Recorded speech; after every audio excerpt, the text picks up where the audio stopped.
وہ tradition follow کرتے ہیں. وہ کہتے ہیں کہ ہم وقت کے مطابق وقت کی ضروریات کو سامنے رکھتے ہوئے فیصلے کریں گے اور یہی ہمارا قانون اور یہی ہمارا آئین ہے. یہی بات تو ہمیں قرآن و سنت بتاتی ہے. اسی بات کو اجتہاد کہا جاتا ہے, اسی بات کو اجماع اور قیاس کہا جاتا ہے, اسی بات کو قرآن و سنت کہا جاتا ہے کہ آپ زمانے کے مطابق بدلتے ہوئے حالات کو سامنے رکھ کر وہ بہتر فیصلہ کریں جو ملک اور قوم کے مفاد میں ہے, 4-8 وکیلوں کے لکھے ہوئے کاغذ میں دفن ہو کر نہ رہ جائے. اگر آزادی کی بات کرتے ہیں آپ, تو اس سے زیادہ آزادی کائنات میں ممکن ہی نہیں ہے کہ آپ قرآن و سنت کو سپریم لا بنا کر اجتہاد کے ذریعے ملک کے مسائل حل کریں. آپ کو 10, 15, 20, 50, 100 صفحے کا لکھا ہوا ایک کاغذ جو مسخ ہو چکا ہے بری طرح, اور اس کی مثالیں دیتے ہیں ہم آپ کو. آئین کچھ چیزیں ایزیوم کرتا ہے. پاکستان کا جو آئین لکھا بھی گیا تھا وہ کچھ چیزیں ایزیوم کرتا ہے اور پھر اس کے بعد ریاست کے اداروں کے دائرہ کار کو طے کرتا ہے. لہذا یہ کہا, اس لیے بار بار یہ بحث آپ سنتے ہیں کہ اداروں کو اپنے دائرہ کار کے اندر رہ کر کام کرنا چاہیے, کیونکہ وہ ایک ایزمپشن پر بیس کرتا ہے. اور ایزمپشن یہ ہے کہ ریاست کے اداروں کو چلانے والے لوگ محب وطن ہیں, 62 اور 63 کو پورا کرتے ہیں, پاکستان سے پیار کرنے والے ہیں, پاکستان سے خیانت نہیں کریں گے, پاکستان کا مفاد سب سے زیادہ اس کو ترجیح دیں گے اور ملک سے غداری نہیں کریں گے. یہ ایزمپشن ہے اور اس کے بعد آگے آئین چلتا ہے. اگر یہ ایزمپشن ہی غلط ہو جائے, اگر ملک کا سپہ سالار باجوہ جیسا نکل آئے, ملک کے حکمران زرداری, نواز, شہباز, عمران, نواز شریف جیسے, الطاف حسین جیسے نکل آئے, ملک کے چیف جسٹس افتخار چودھری جیسے نکل آئے, تو اب اس کے بعد پوری ریاست کے ادارے اور آپس میں ان کا دائرہ کار منہدم ہونے لگتا ہے. اب یہاں پر آئین کے پاس اس کا جواب ہی نہیں کہ اب کیا کریں. اگر سپہ سالار بک جائے تو کیا کریں, چیف جسٹس بک جائے تو کیا کریں, ملک کا وزیر اعظم بک جائے, پارلیمان بک جائے تو ہم کیا کریں. وہ پارلیمان جو صرف کروڑوں روپے لے کے اپنے ووٹ تبدیل کر دیتی ہے, آپ کے خیال میں غیر ملکی طاقتیں ان کو پیسے دے کے پاکستان کے خلاف کام نہیں کروا سکتی؟ ظاہر ہے کہ کروا رہی ہیں, یہی تو ہو رہا ہے. تو اس میں آئین کیا کہتا ہے؟ اسی لیے پھر یہاں پر آپ کیا کرتے ہیں کہ آئین کو تبدیل کرنا شروع کرتے ہیں. اسی لیے ان چوروں اور ڈاکوؤں نے ایک فیڈرل آئین کو 18ویں ترمیم کے ذریعے ایک کنفیڈریشن بنا دیا پاکستان کو, ریاست کے صوبوں کو اتنا مضبوط کر دیا کہ مرکز کمزور ہو گیا. اور یہ طریقہ تھا آہستہ آہستہ اتنا کمزور کر دو مرکز کہ پاکستان بکھر جائے, جس کے لیے اب یہ لے کر آئے ہیں پاکستان کو اس کنارے تک. تو پاکستان کے اس وقت جو مسائل ہیں ان کا حل ہمارے آئین میں موجود ہی نہیں ہے. اب کیا کریں؟ لہٰذا یہ بکواس ختم ہی ہو گئی, بحث ہی ختم ہو گئی کہ تمام ادارے اپنے دائرہ اختیار میں رہ کر کام کریں. جب دائرہ آئین ہی ختم ہو گیا, دائرہ اختیار ہی ڈیفائن نہیں ہوا, اب یہاں ہر کوئی اپنے دائرہ اختیار سے باہر نکل کر ریاست کی بنیادیں تباہ کر رہا ہے. افتخار چودھری آپ کو یاد ہے کس طرح پورا ملک سوموٹو کے ذریعے چلا رہا تھا, شراب کی بوتل سے لے کر ہسپتال. دنیا کا کون سا کام ہے پوری 50 گاڑیاں ٹی وی کی 24 گھنٹے سپریم کورٹ کے باہر کھڑے, 24 گھنٹے صرف افتخار چودھری دکھایا جاتا تھا ٹی وی کے اوپر, کیونکہ وہ ایک شخص طاقت کے نشے میں اتنا پاگل ہو گیا تھا کہ اس نے پاک فوج کے اوپر بھی مقدمے کروائے, سپہ سالار پہ بھی کروائے, ڈی جی آئی پہ بھی کروائے, پوری ریاست کو اس نے یرغمال بنایا ہوا تھا, ایک روگ چیف جسٹس. اب یا چیف جسٹس روگ ہو یا انکمپٹنٹ ہو یا کمپرومائزڈ ہو یا خاموش ہو یا بزدل ہو, نتیجہ ایک ہی نکلے گا. یہی حال سپہ سالار کا ہے. جنرل باجوہ جیسا سپہ سالار ہو, فیض جیسا ڈی جی آئی ہو, یہ آئین میں اور فوج کی کانسٹیٹیوشن میں اس کا جواب آپ کیسے نکالیں گے کہ اگر یہ دو عہدے کمپرومائز ہو جائے تو پھر پاکستان کا آئین اور ریاست کیا کرے؟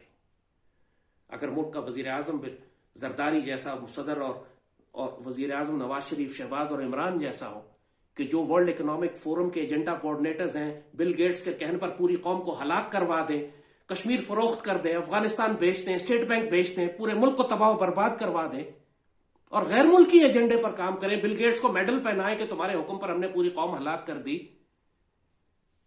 اب ایسے لوگوں کو, اور جو ان میں سے کوئی بھی 62 اور 63 پر پورا نہیں اترتا, آئین کو تو آپ نے وہیں وائلیٹ کر دیا, الیکشن کو تو آپ نے وہیں وائلیٹ کر دیا جب آپ نے 62 اور 63 کو پرے کر دیا. یہ نہیں ہو سکتا کہ آپ آئین کے ایک حصے پر عمل کریں, دوسرے حصے پر عمل نہ کریں, اس لیے کہ کچھ حصے آپ کو سوٹ کرتے ہیں اور کچھ سوٹ نہیں کرتے. تو اس کے بعد یہ بکواس کہ جی ملک ہر کوئی آئینی دائرے میں رہے, یہ صرف خرافات پر مبنی.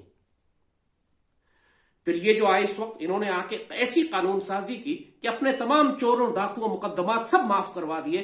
یہ ساری قانون سازی جو کی گئی ہے یہ پاکستان کے آئین اور قرآن و سنت سے متصادم ہے. لیکن اس پر ایکشن کس کو لینا تھا؟ سپریم کورٹ کو. یہ سپریم کورٹ کا کام تھا کہ وہ کہے کہ قانون سازی جو ہے یہ قرآن و سنت کے خلاف ہے، آئین کے خلاف ہے، اور آپ اس قانون سازی کے اگر آپ سپریم کورٹ واقعی ایک ادارے کی حیثیت سے کام کرے تو اس قانون سازی کو بھی کینسل کرے گی اور یہ سارے مقدمات واپس آئیں گے اور یہ سارے جیلوں میں جائیں گے. عمران سمیت، زرداری سمیت، نواز سمیت، شہباز سمیت، حمزہ سمیت، مریم سمیت. بچے گا کون پہ؟ کوئی بھی نہیں بچے گا، سارے جیلوں میں ہوں گے. اگر آپ واقعی عدل اور انصاف اور آئین کی بات کرتے ہیں تو پاکستان کی تمام پولیٹیکل لیڈرشپ اس وقت جیل میں ہوگی، اور باجوہ اور فیض بھی جیل میں ہوں گے، اور پوری وہ ٹیم بھی جیل میں ہوگی جس نے پوری پاکستانی قوم کو زہریلے ٹیکے لگائے اور پورا کشمیر بیچا اور وہ سازشیں کی. عمران نے لکھا ہے خط صدر کو کہ جی باجوہ کے فون ٹیپ کرنے والے معاملات پہ تحقیقات کرائی جائے. بات فون ٹیپ کرنے پہ نہیں رکے گی، بہت سارے معاملات ہیں جن پر تحقیقات ہونے کی ضرورت ہے، اور پتہ لگے گا کہ یہاں پر ہر کوئی ایک سے ایک بڑھ کر غدار تھا. یہ بھی تو ریاست آج اس حال میں پہنچ گئی ہے کہ پوری دنیا یہ سمجھ رہی ہے کہ پاکستان بحیثیت ایک ریاست اب قائم نہیں رہ سکے گا. پلیت اور کمینے مشورے دے رہے ہیں کہ ریاست کو توڑ کے چھوٹے چھوٹے حصوں میں تقسیم کر دو تاکہ ہم اسے مینج کر سکیں اچھی طرح. لہٰذا اب کیا کریں؟ بات اب یہی ہے کہ پاکستان کی ریاست اب ایسی جگہ پر آ چکی ہے کہ مزید انتخابات کروانا کسی مسئلے کا حل ہے ہی نہیں. عمران پاگل ہوا ہے، اس کی ٹیم ظاہر ہے ان کو اقتدار اپنا نظر آ رہا ہے، وہ یہ سمجھ رہے ہیں کہ صاحب اس دفعہ 3/4 مل جائے گی ان کو، لیکن دے ڈونٹ ریئلائز کہ تمہاری انتخابات تو ہم 2007 سے کروا رہے ہیں. 2007 میں بھی ہوئے، 13 میں بھی ہوئے، 18 میں بھی ہوئے. تمام سیاسی جماعتیں ٹیسٹ ہو چکی ہیں، تمام سیاسی لیڈر چور اور ڈاکو ہیں، سب پہ مقدمات بنے ہوئے ہیں، سب کے سب نے ایسی قانون سازی کی ہے کہ جو ریپبلک آف پاکستان کے آئین سے متصادم ہے، قرآن و سنت سے متصادم ہے. یہ سب جیلوں میں ہوں گے اگر پاکستان کا آئین صحیح معنوں میں نافذ کر دیا جائے. اب چونکہ آئین کی شکل ہی بگڑ چکی ہے، جیسے کہا آئین مردہ ہو چکا ہے، آئین از اے ڈیڈ ڈاکومنٹ نہ، کچھ وکیلوں کا لکھا ہوا کاغذ تھا. اب ملک کو ایک نئے آئین کی ضرورت ہے. اب وہ چاہے تو آئین آپ ایک نیا ڈاکومنٹ بنائیں، یا انگلستان کی طرح جو آپ کا باپ دادا ہے، آپ کا خدا ہے جس کی آپ پوجا کرتے ہیں، جس کے نظام کو آپ نے اس ملک میں نافذ کیا ہوا ہے، آپ یہ کہیں کہ ہم اپنے ٹریڈیشنز کو اپنا کانسٹیٹیوشن بنائیں گے، وقت کی ضروریات کے مطابق خود فیصلے کریں گے. یہ ہے اصل آزادی. ہم اجتہاد کریں گے قرآن و سنت کو سامنے رکھتے ہوئے. یہ پاکستان کے آئین کی اصل روح ہے. مگر اس کے لیے آپ کو کوئی جرأت مند ادارہ چاہیے جو اس کام کو کرے. ملک میں 2 طاقتور ادارے ہیں. ظاہر ہے پارلیمان تو کمپرومائز ہو گئی ہے، پولیٹیکل گورنمنٹ کمپرومائزڈ ہے. اس سے یہ توقع کرنا کہ یہ ایسی قانون سازی کریں گے کہ جن سے ملک میں احتساب ہو، نظام شفاف ہو، نظام کی تبدیلی کی جائے اور اس کے بعد الیکشنز ہوں، یہ تو ممکن نہیں ہے. تو اب صرف 2 آپشنز آپ کے پاس ہیں. تیسرا بھی ہے لیکن اس پہ ہم آخر میں آئیں گے. ایک آپشن یہ ہے کہ سپریم کورٹ کا کوئی جج رسپانسبلٹی لے. سپریم کورٹ رسپانسبلٹی ہے بحیثیت ایک ادارے کی، کیونکہ ریاست کے ادارے ہیں نا، آپ کہتے ہیں ہر ادارہ اپنے دائرے میں رہ کر کام کرے. اب سپریم کورٹ کے پاس قانونی طور پر ملک میں اگر انارکی اور فساد اور آپ نے لا لیسنس اور بالکل انارکی سے بچنا ہے تو پھر آپ کو یہ سپریم کورٹ کو یہ کام کرنا پڑے گا کہ سپریم کورٹ دخل دے.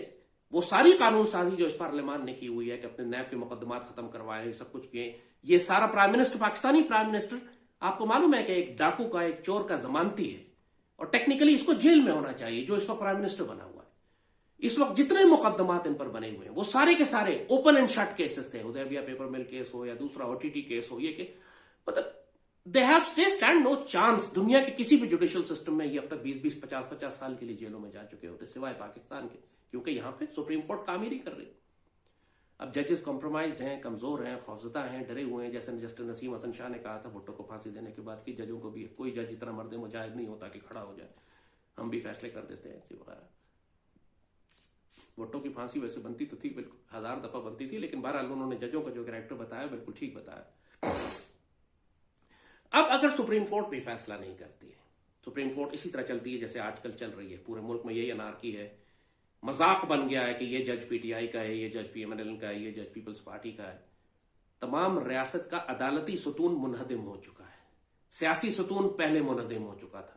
وہ ایک بھارتی کم وقت نے کہا تھا، وہ ہم پر زیادہ گہری نگاہ رکھتے ہیں اور کہتے ہیں کہ اب صرف ایک ستون پر پاکستان کھڑا ہے، وہ پاک فوج ہے. اس میں بھی دراڑیں پڑنی شروع ہو گئی، اور ظاہر ہے قوم اور فوج کے درمیان جو اختلافات پیپلز پارٹی نے عمران نے پیدا کیے اور باقی سب جماعتیں تو ویسے ہی پہلے سے پاک فوج کے خلاف تھیں.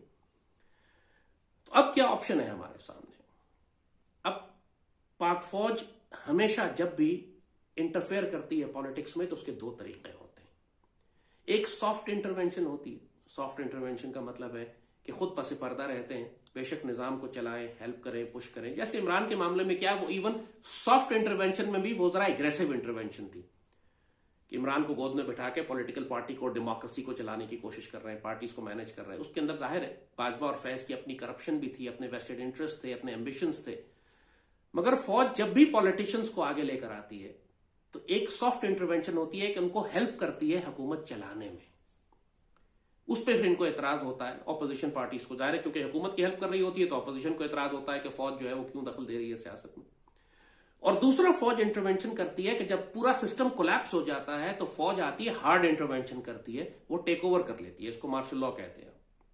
اور پھر جب آتی ہے تو سسٹم کو سٹیبلائز کرنے میں اس کو 8-10 سال لگ جاتے ہیں, اور 8-10 سال کے بعد وہ پھر جمہوریت کی طرف واپس سسٹم کو لے کے جاتے ہیں.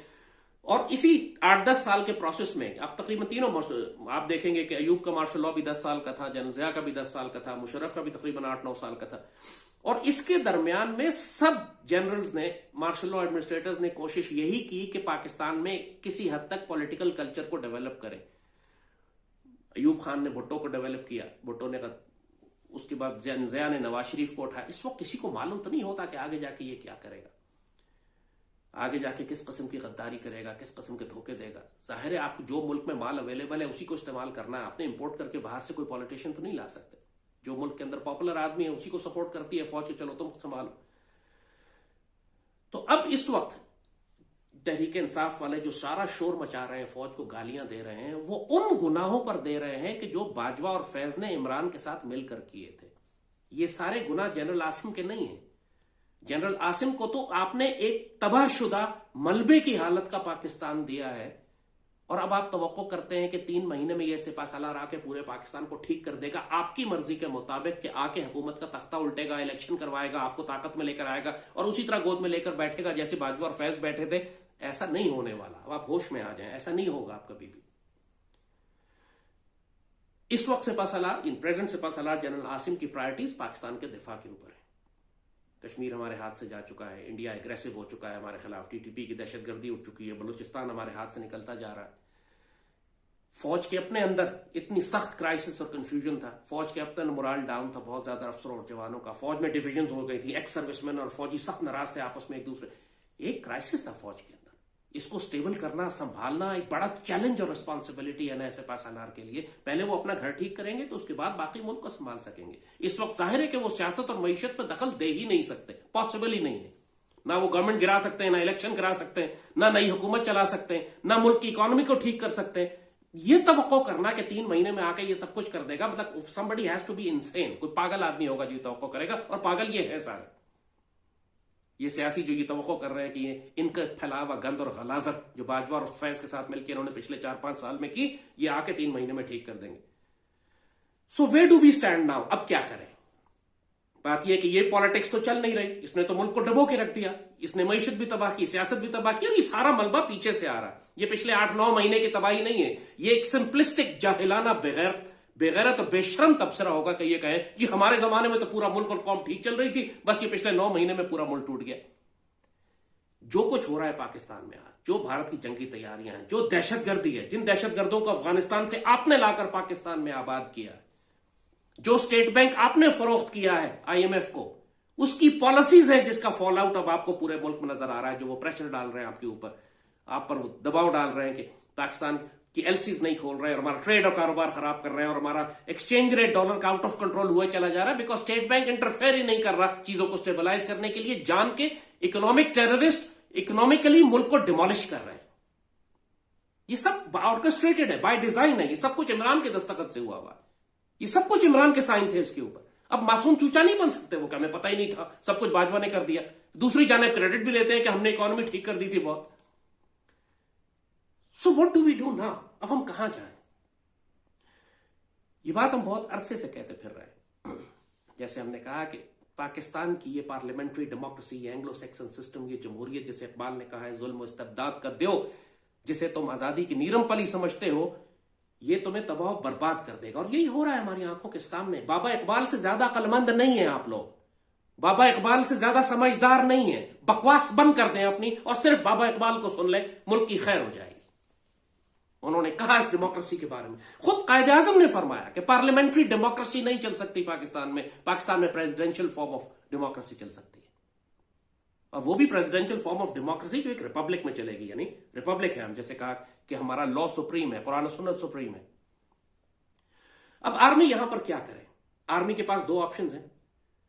سافٹ انٹرفیئرنس تو وہ ابھی بھی کر رہے ہیں, ظاہر ہے, جو گائیڈ کر سکتے ہیں پولیٹیکل گورنمنٹ کو. جو گورنمنٹ اس وقت بیٹھی ہوئی ہے جنرل عاصم لے کر نہیں آئے, یہ باجوہ اور عمران کے زمانے سے آئی ہوئی ہے. اب جنرل عاصم یا اس کو گائیڈ کریں گے, جو کر رہے ہیں. دوسرا, سپریم کورٹ سے کہیں گے کہ یار سپریم کورٹ پلیز آپ اپنا کردار ادا کریں, جو کہ سپریم کورٹ نہیں کرنا چاہ رہی اس وقت فار سم ریزن. اب کیا کریں؟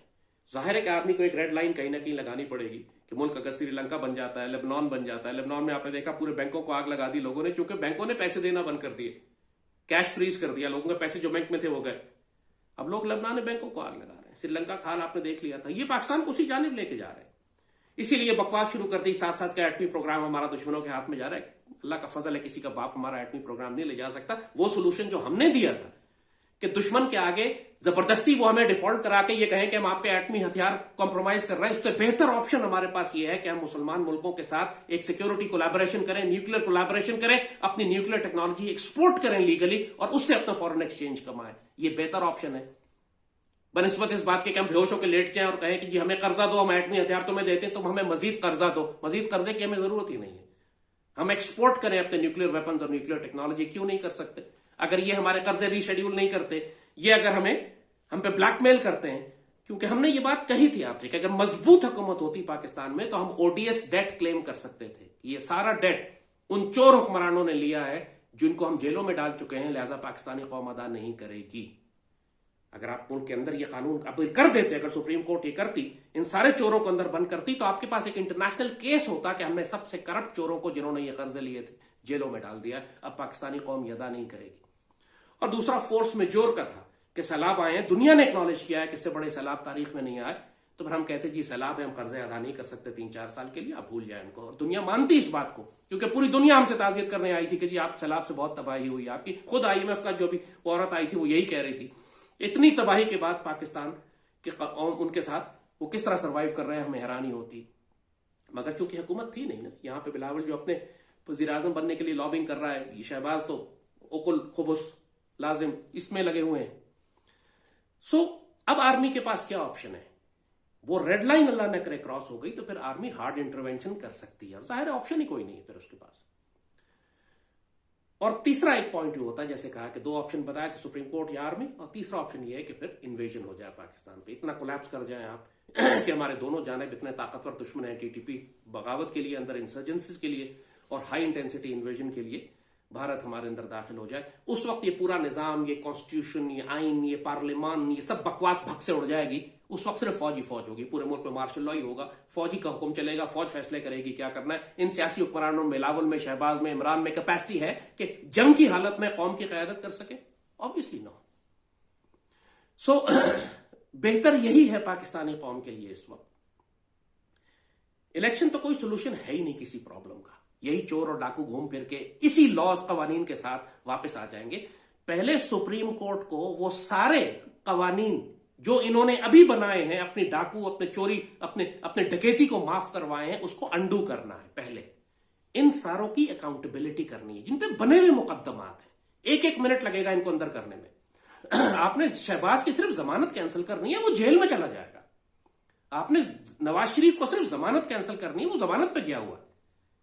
یہ سارے ضمانتی ہیں, صرف اس لیے کہ اگر سپریم کورٹ لا اپلائی نہیں کر رہی, اس کا مطلب یہ نہیں ہے کہ ہم ریاست پاکستان کو فروخت کر دیں. آپ کو لا اپلائی کرنا ہے, لوٹی ہوئی دولت واپس نکالنی ہے. یہ کام کون کرے گا؟ یہ پولیٹیشنز تو نہیں کریں گے. سپریم کورٹ کر سکتی ہے فوج کی مدد سے. قانونی طور پر سپریم کورٹ فوج کو اپنی مدد کے لیے طلب کر سکتی ہے. سپریم کورٹ حکم دے سکتی ہے فوج کو کہ آئیں اس کو امپلیمنٹ کریں جو ہم فیصلے کر رہے ہیں, اور اس پر پوری قوم ساتھ دے گی. اگر چوروں اور ڈاکوؤں کو آپ اندر کر دیں, ان کے پیسے نکلوائیں, تو مجھے اس صورت میں مجھے یقین ہے کہ خود پی ٹی آئی کے پاس کوئی جواز نہیں بچے گا یہ شور مچانے کا کہ الیکشن فوری طور پہ کروائے. کیونکہ اگر پراپر اکاؤنٹیبلٹی سپریم کورٹ اور آرمی مل کر کرنے لگیں تو